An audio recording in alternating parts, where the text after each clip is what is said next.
সন্তান নেওয়ার সিদ্ধান্ত নিলে কয়েক মাস আগে থেকেই কিছু প্রস্তুতি নেওয়া প্রয়োজন। এতে গর্ভবতী হওয়ার সম্ভাবনা বাড়ে, আর মা ও বাচ্চার সুস্বাস্থ্যের জন্য এই প্রস্তুতি খুব গুরুত্বপূর্ণ। কি ভিটামিন খাবেন, কি খাবার খাবেন, কোন খাবার এড়িয়ে চলবেন, কোন টেস্ট করানো দরকার, কোন টিকা নিতে হবে, ডাক্তার দেখানো প্রয়োজন কিনা, এমন সব বিষয় গুছিয়ে 10টা পয়েন্টে আলোচনা করব। সহজ করে সবকিছু বুঝিয়ে দিব। শুরু করছি। 1. Folic acid. একটা সুস্থ বাচ্চা জন্মানোর জন্য ফলিক অ্যাসিড খুব গুরুত্বপূর্ণ। মায়ের শরীরে যদি পর্যাপ্ত পরিমাণে ফলিক অ্যাসিড না থাকে, বাচ্চার ব্রেইন আর মেরুদণ্ডে গুরুতর জন্মগত ত্রুটি দেখা দিতে পারে। এটা ঠেকাতে প্রেগনেন্ট হওয়ার আগে থেকেই সচেতন থাকতে হবে, কারণ গর্ভে বাচ্চা আসার অন্তত 1 মাস আগে থেকে মায়ের শরীরে যথেষ্ট পরিমাণে ফলিক অ্যাসিড থাকা লাগবে। তাহলে করণীয় কি? যখন থেকে আপনি প্রেগনেন্ট হওয়ার চেষ্টা শুরু করবেন, তখন থেকেই প্রতিদিন ফলিক অ্যাসিড ট্যাবলেট খাবেন। এটা চলবে প্রেগনেন্ট হয়ে যাওয়ার পর 12 সপ্তাহ পর্যন্ত।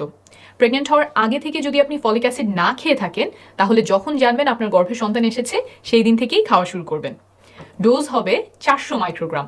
কিছু ক্ষেত্রে বেশি ডোজে খাওয়া লাগতে পারে, যেমন এই কারণগুলো থাকলে।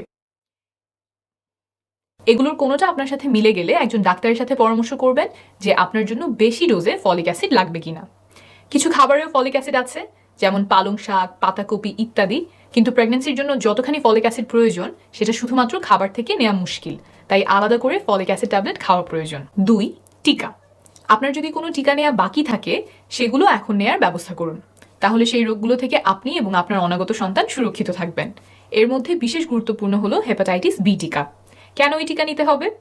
গর্ভবতী অবস্থায় যদি আপনি হেপাটাইটিস বি ভাইরাসে আক্রান্ত হন, তাহলে মারাত্মক রোগ দেখা দিতে পারে এবং আপনার কাছ থেকে আপনার সন্তানও এই ভাইরাসে আক্রান্ত হতে পারে। যাদের জন্ম 2003 সালের আগে হয়েছে বাংলাদেশে, তারা ছোটবেলায় এই টিকা পাননি। 2003 সাল থেকে দেশে শিশুদের এই টিকা দেওয়া শুরু হয়।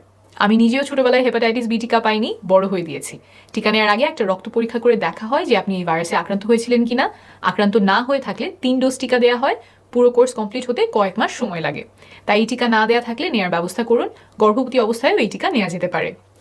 এটা ছাড়াও ছোটবেলায় কোনো টিকা না দেওয়া হয়ে থাকলে সেই ব্যাপারে চিকিৎসকের সাথে আলাপ করুন। যেমন 2 ডোজ MMR টিকা না দেওয়া থাকলে গর্ভের শিশু রুবেলাতে আক্রান্ত হতে পারে। ফলে তার হার্ট, ব্রেইন, চোখ, কানে সমস্যা হতে পারে, এমনকি গর্ভপাতও হতে পারে। এই টিকা গর্ভবতী নারীদেরকে দেয়া যায় না, তাই আগে থেকেই নিয়ে নিতে হয়। টিকা নেওয়ার পর 1 মাস পর্যন্ত বাচ্চা নেওয়া থেকে বিরত থাকতে হয়। 3. আয়রন। আমাদের দেশে অনেক মেয়ে আয়রনের অভাবে রক্ত স্বল্পতায় ভোগে, কিন্তু অনেকেই জানেন না যে তারা এই রোগটাতে ভুগছেন।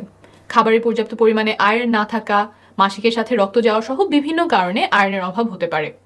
গর্ভাবস্থায় এই রোগ থাকলে নানা জটিলতার সৃষ্টি হতে পারে। প্রিম্যাচুর বাচ্চা হওয়া, বাচ্চার ওজন কম হওয়া, মৃত বাচ্চা জন্মানোর ঝুঁকি বেড়ে যেতে পারে। সুখবর হলো এই রোগটা চিকিৎসা করে সম্পূর্ণভাবে সারিয়ে তোলা সম্ভব। সাধারণত কয়েক মাস আয়রন ট্যাবলেট খেতে হয়। তাই আপনি যখন বাচ্চা নেওয়ার পরিকল্পনা করছেন, তখনই ডাক্তারের সাথে পরামর্শ করবেন। খুব অল্প খরচের একটা রক্ত পরীক্ষা করেই দেখা যায় রক্ত স্বল্পতা আছে কিনা, আয়রনের লেভেল ঠিক আছে কিনা। তারপর প্রয়োজন হলে তখন থেকেই চিকিৎসা শুরু করা যাবে। 4. Vitamin D. ভিটামিন ডি আমাদের হাড়, দাঁত, মাংসপেশি সুস্থ রাখতে সাহায্য করে। গর্ভের বাচ্চার হাড়, দাঁত সহ বিভিন্ন অঙ্গে সুস্থ গঠনের জন্য ভিটামিন ডি প্রয়োজন, কিন্তু আমাদের অনেকের শরীরেই ভিটামিন ডি এর অভাব রয়েছে। 2011-12 সালে একটা জাতীয় জরিপে দেখা যায় যে বাংলাদেশে প্রতি 4 জনে একজন নারীর ভিটামিন ডি এর ঘাটতি আছে। শুধু খাবার থেকে ভিটামিন ডি এর অভাব পূরণ করা যায় না। সাধারণত রোদে গেলে শরীর ভিটামিন ডি তৈরি করে নেয়। রোদে না যাওয়া, রোদে গেলেও শরীরের প্রায় সবটুকু কাপড় দিয়ে ঢেকে রাখা, চামড়ার রং ইত্যাদি কারণে অনেক নারীর ভিটামিন ডি এর ঘাটতি থাকে। চিকিৎসকের সাথে পরামর্শ করে জানবেন আপনার ভিটামিন ডি এর ঘাটতি আছে কিনা। ভিটামিন ডি এর ঘাটতি থাকলে তা সহজেই পূরণ করা সম্ভব। ডাক্তার বলে দিতে পারবেন কি মাত্রায় ভিটামিন ডি খেলে অভাব পূরণ হবে। 5. ক্যাফিন। গর্ভবতী অবস্থায় অনেক বেশি ক্যাফিন খাওয়া বাচ্চার জন্য ক্ষতিকর। অনেকগুলো গবেষণায় দেখা গেছে যে মা উচ্চ মাত্রায় ক্যাফিন খেলে বাচ্চা কম ওজন নিয়ে জন্মগ্রহণ করতে পারে, ফলে নানাবিধ স্বাস্থ্য সমস্যা দেখা যায়। মিসক্যারেজ বা গর্ভপাতের সম্ভাবনাও বাড়তে পারে। তাই গর্ভাবস্থায় পরামর্শ দেওয়া হয় সীমিত পরিমাণে ক্যাফিন খেতে, 200 মিলিগ্রামের মধ্যে রাখতে। হুট করে ক্যাফিন খাওয়া কমিয়ে দেওয়া অনেকের জন্য কষ্টকর হয়, তাই খুব বেশি খাওয়ার অভ্যাস থাকলে এখন থেকেই কমানো শুরু করা ভালো। কোন খাবারে কতটুকু ক্যাফিন থাকে তা বলে দেই, 200 মিলিগ্রামের হিসাব মেলাতে তাহলে সহজ হবে। চা, coffee, Coke, soft drinks, energy drinks, chocolate ইত্যাদি খাবারে ক্যাফিন থাকে। সাধারণত 350 ml এর 1 কাপ চায়ে 75 মিলিগ্রাম ক্যাফিন আর ইনস্ট্যান্ট কফিতে 100 মিলিগ্রাম ক্যাফিন থাকে। অর্থাৎ গর্ভবতী অবস্থায় দিনে 2 কাপ কফি অথবা 2.5 কাপের একটু বেশি পরিমাণ চা খাওয়া যাবে। তবে কোক, চকলেট বা অন্য কোনো ক্যাফিন জাতীয় খাবার খেলে সেই অনুযায়ী কমিয়ে চা কফি খেতে হবে। 6. ওজন। আপনার ওজন যদি স্বাভাবিকের চেয়ে বেশি হয়, তাহলে গর্ভধারণের সময় নানা রকম রোগ দেখা দিতে পারে, যেমন diabetes, high blood pressure, pre-eclampsia ইত্যাদি। আবার বাচ্চা প্রসবের সময় বাচ্চার কাঁধ আটকে যেতে পারে, বাচ্চা প্রসবের পরে অনেক রক্তপাত হতে পারে, নর্মাল না হয়ে সিজার করা লাগতে পারে।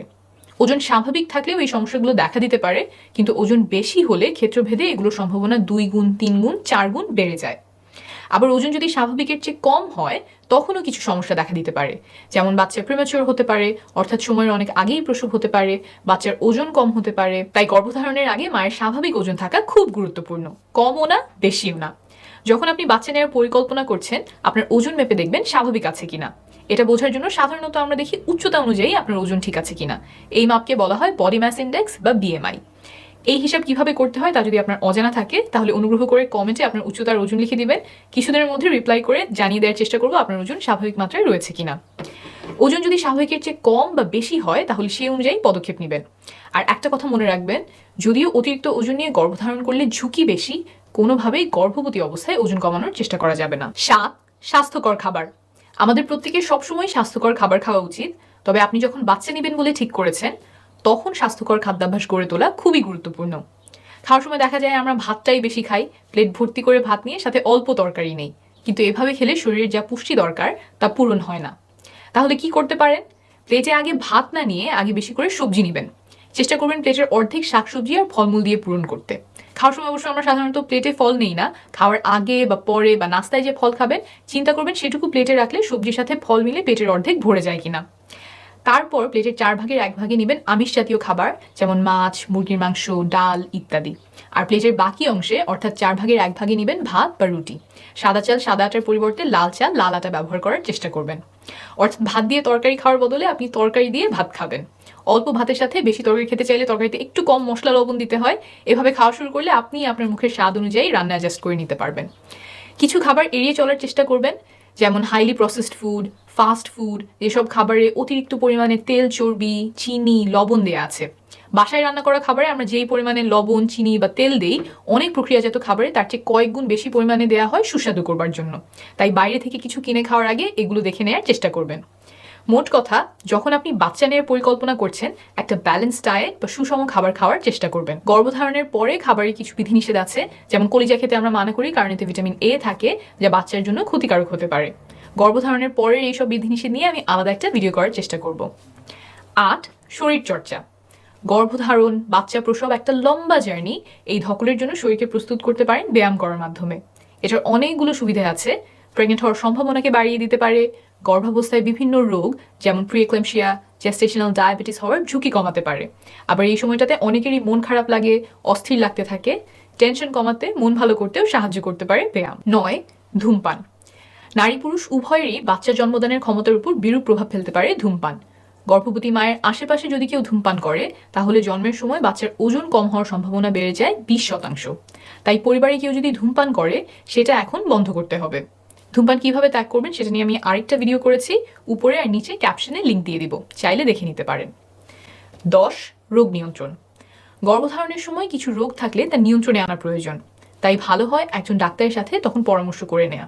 আপনার স্বাস্থ্যের অবস্থা কেমন, ডায়াবেটিস, উচ্চ রক্তচাপ, খিঁচুনি ইত্যাদি আছে কিনা, থাকলে সেটা কিভাবে নিয়ন্ত্রণে রাখা যায়, পরিবারের কার কি অসুখ আছে, যে ওষুধ খাচ্ছেন তার কোনো পরিবর্তন লাগবে কিনা, আগের প্রেগনেন্সিতে কোনো সমস্যা হয়ে থাকলে সেই আলোকে এখন কিছু করা লাগবে কিনা।